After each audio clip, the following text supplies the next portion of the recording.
بسم اللہ الرحمن الرحیم۔ اب اگلا جو ہمارا ٹاپک وہ اب ہم نماز کا ہم آغاز کرنے لگے ہیں۔ نماز کا ہم آغاز کرنے لگے ہیں۔ نماز آپ نے کیسے آغاز کرنا ہے؟ اللہ اکبر کے ساتھ نماز کا آغاز ہوگا۔ اب نماز کا جب ہم آغاز کرتے ہیں تو اکثر لوگوں کو یہ نہیں کرنا آتا ہوتا۔ اکثر لوگ پتہ ہے کیا کر رہے ہوتے ہیں؟ آپ کی جو انگلیاں ہیں وہ کانوں کی لو تک ہونی چاہیے، اور آپ کے جو ہتھیلی یہ آپ کی کندھوں کے برابر ہونی چاہیے۔ یہ دیکھیں، یہ کندھے ہیں، یہ کندھے، اور یہ انگلی سب سے لمبی ہوتی ہے، یہ آپ کی کانوں کی لو تک۔ حدیث میں یہ دونوں آتے ہیں۔ لوگ کئی کرتے ہیں یوں کر لیتے ہیں، اللہ اکبر یوں کر کے نہ اللہ اکبر، نہ بھائی نہیں، ایسے نہیں، یہ ہے طریقہ، اور یہ سیدھے ہونے چاہیے۔ اور یہ بھی نہیں ہے سکون کے ساتھ، نماز سکون کے ساتھ ہوگی۔ اکثر لوگوں کو یہیں پہ اتنی گڑبڑ ہوتی ہے، آغاز ہی غلط ہو جاتا ہے۔ یہ دیکھیں، اللہ اکبر سکون کے ساتھ کیجیے۔ اب اللہ اکبر آپ نے کر لیا، اللہ اکبر کے بعد آغاز کی دعائیں آپ کو پتہ ہے۔ ایک دعا ہے اللہم باعث بینی و بین خطایا، یا ایک دعا ہے تبارک اسم، آپ کوئی سی بھی دعا پڑھ سکتے ہیں۔ اس کے بعد جی آپ نے کیا کرنا ہے، جو ہاتھ کھڑے کرنے ہیں یہ 4 موقع پہ کرنے ہیں۔ ہاتھ کھڑے کرنے ہیں یہ 4 موقع پہ کرنے ہیں۔ ایک آپ نے کرنے ہیں آغاز کے وقت۔ نمبر 2، جب آپ رکوع کے لیے جائیں گے تو آپ نے اللہ اکبر کہتے ہوئے ہاتھ کھڑے کرنے ہیں۔ یہ رسول اللہ صلی اللہ علیہ وسلم کی سنت ہے، صلو کما رأیتمونی اصلی۔ اسی طرح آپ نے جب رکوع سے اٹھنا ہے تو تب بھی آپ نے اللہ اکبر کہنا ہے اور ہاتھ کھڑے کرنے ہیں۔ اور سجدے میں جانے کے لیے یہ عمل اللہ کے رسول صلی اللہ علیہ وسلم سے ثابت نہیں ہے، تو لہٰذا آپ نے ایک رکعت میں 3 دفعہ رفع یدین کیا۔ اس کو اصطلاحاً کہتے ہیں رفع یدین۔ رفع کا مطلب ہے اٹھانا، یدین دونوں ہاتھوں کو۔ اس کے بعد جب آپ سجدہ کر لیں گے، دونوں سجدے کر لیں گے، سجدہ کرنے کے بعد جب آپ دوسری رکعت میں ہوں گے، 4 رکعتوں والی نماز ہے، دوسری رکعت میں ہوں گے، تو دوسری رکعت کے بعد جب آپ نے تیسری رکعت کے لیے اٹھنا ہے تو اس وقت بھی آپ نے اب بھی دیکھیں سارے لوگ یوں کر رہے ہیں، ارے بھی یہ یوں طریقہ نہیں ہے۔ اور نماز میں سکون سب سے لازمی ہے۔ یہ ہتھیلی آپ کی کندھوں کے بالمقابل، ہاں انگلی آپ کی کانوں کے لو کے بالمقابل، یہ طریقہ۔ اللہ اکبر، بات سمجھ آ؟ اس کے بعد جی اگلا مسئلہ کیا ہے کہ آپ نے ہاتھ کیسے باندھنے۔ ہاتھ کیسے باندھنے؟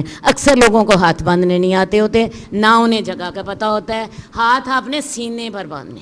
ایک بندہ اپنے اللہ کے سامنے ایک غلام کی حیثیت میں پیش ہو رہا ہے، ایک بندگی کی حالت میں ہے، تو یہ آپ کے سینے پہ آپ کے ہاتھ ہوں گے۔ اور طریقہ کیا ہوگا، آپ نے ہاتھوں کو، ایک ہاتھ کو دوسرے ہاتھ پہ رکھیں گے، یہ دیکھیں یہاں پہ یہ آپ کی جو پشت ہے ہاتھ کی، یہ اس ہاتھ کی کلائی پر ہوگی، اور یہ 3 انگلیاں آپ کی اوپر ہوں گی، انگوٹھا ادھر، یہ چھوٹی انگلی ادھر۔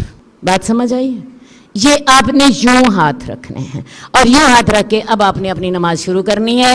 اب نماز شروع کر کے سورہ فاتحہ کے بغیر آپ کی رکعت مکمل نہیں ہوگی۔ سورہ فاتحہ پڑھیں، اور سورہ فاتحہ اللہ نے اپنے اور اپنے بندے کے درمیان تقسیم کر دیا ہے۔ مسلم کی حدیث ہے، اللہ کے رسول صلی اللہ علیہ وسلم فرماتے ہیں کہ جب بندہ کہتا ہے الحمدللہ رب العالمین، اللہ فرشتوں کے سامنے کہتے ہیں حمدنی عبدی، میرے بندے نے میری تعریف کی ہے۔ بندہ کہتا ہے الرحمن الرحیم، اللہ کہتے ہیں اثنا علی عبدی، میرے بندے نے میری ثنا کی ہے۔ پھر بندہ کہتا ہے مالک یوم الدین، اللہ رب العزت فرماتے ہیں مجدنی عبدی، میرے بندے نے میری شان بیان کی ہے۔ پھر بندہ کہتا ہے ایاک نعبد و ایاک نستعین، اللہ رب العزت جواب دے رہے ہوتے ہیں فوض الی عبدی، میرے بندے نے سارے معاملے اپنے میرے سپرد کر دیے۔ پھر بندہ کہتا ہے اہدنا الصراط المستقیم صراط الذین انعمت علیہم غیر المغضوب علیہم ولا الضالین، تو اس وقت اللہ رب العزت کہتے ہیں میں نے سورہ فاتحہ اپنی اور اپنے بندے کے درمیان تقسیم کر دی ہے۔ ابھی تک تو میرا بندہ جو تھا وہ میری کبھی حمد کر رہا تھا، کبھی ثنا کر رہا تھا، کبھی میری شان تسلیم کر رہا تھا، اب بندے کی باری ہے، اب وہ میرے سے مانگ رہا ہے۔ کیا مانگ رہا ہے؟ اہدنا الصراط المستقیم، سیدھا راستہ۔ اور اللہ ساتھ ہی فرماتے ہیں میرے بندے کے لیے وہ ہے جو اس نے مانگا۔ بندے نے کیا مانگا ہوتا ہے؟ سیدھا راستہ، اللہ اسی وقت دینے کا اعلان کر دیتے ہیں۔ اور پھر آخر میں آپ نے کہنا ہے آمین۔ آمین کا کیا مطلب ہوتا ہے؟ اللہ دعا قبول فرما لے۔ اب یہ جو آمین ہے اس کو جب آپ باجماعت نماز پڑھ رہے ہوں، اکیلے پڑھ رہے ہوں تو تب بھی آپ نے آمین کہنا ہے، باجماعت پڑھ رہے ہیں تو تب بھی آمین آپ نے کہنا ہے۔ جب آپ آمین کہہ رہے ہوتے ہیں تو فرشتے بھی آپ کے ساتھ آمین کہہ رہے ہوتے ہیں، اور جس کی آمین فرشتوں کی آمین کے برابر ہو جائے، حدیث کے لفظ ہے من وافق تأمینہ تأمین الملائکہ غفر لہ ما تقدم من ذنبہ، کہ جس کی آمین فرشتوں کی آمین کے موافق ہو جائے اس کے پچھلے سارے گناہ معاف ہو جاتے ہیں۔ اتنی بڑی بڑی اللہ تعالیٰ نے آپ کو خوشخبریاں دی ہیں۔ اسی طرح میں نے آپ کو پیچھے جو اچھا وضو کرنے کا طریقہ بتایا تھا، اس اچھا وضو کرنے کے طریقے کے ساتھ اللہ کے رسول صلی اللہ علیہ وسلم کا فرمان ہے کہ جس نے اس وضو جیسا وضو کیا اور 2 رکعتیں ایسی پڑھی جس میں اس نے اپنے دل سے باتیں نہیں کی، توجہ صرف اور صرف اللہ کی طرف رکھی، اس کے بھی پچھلے سارے گناہ معاف ہو جاتے ہیں۔ تو میں آپ کو بتاؤں یہ آمین کہنے سے گناہ معاف ہو جاتے ہیں۔ اب آپ یہ کہیں گے کہ آمین کہنا تو بڑا چھوٹا سا مسئلہ ہے، تو یہ اجر تو بہت بڑا ہے۔ اسی طرح میں آپ کو ایک اور بات بتاؤں کہ جب آپ باجماعت نماز پڑھ رہے ہوتے ہیں، جب آپ رکوع سے فارغ ہوتے ہیں، رکوع سے اٹھتے ہیں تو امام کہتا ہے سمیع اللہ لمن حمدہ، آپ جواب دیتے ہیں ربنا ولک الحمد حمدا کثیرا طیبا مبارکا فی۔ تو جب آپ کہتے ہیں نا ربنا ولک الحمد، اس وقت فرشتے بھی جواب دیتے ہیں، اور جس کا جواب دینا فرشتوں کے برابر ہو جائے اس کے بھی سارے گناہ معاف ہو جاتے ہیں۔ یعنی ایک رکعت میں آپ کو 2 موقع ایسے ملتے ہیں جس کے ساتھ آپ کے سارے گناہ معاف ہو جاتے ہیں۔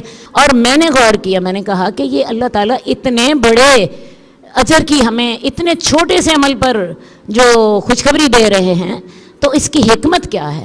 تو اس کی حکمت مجھے سمجھ آئی، وہ یہ تھی کہ اللہ تعالیٰ چاہتے ہیں کہ بندہ نماز میں الرٹ رہے، متوجہ رہے، ایک لمحہ آگے پیچھے نہ ہو۔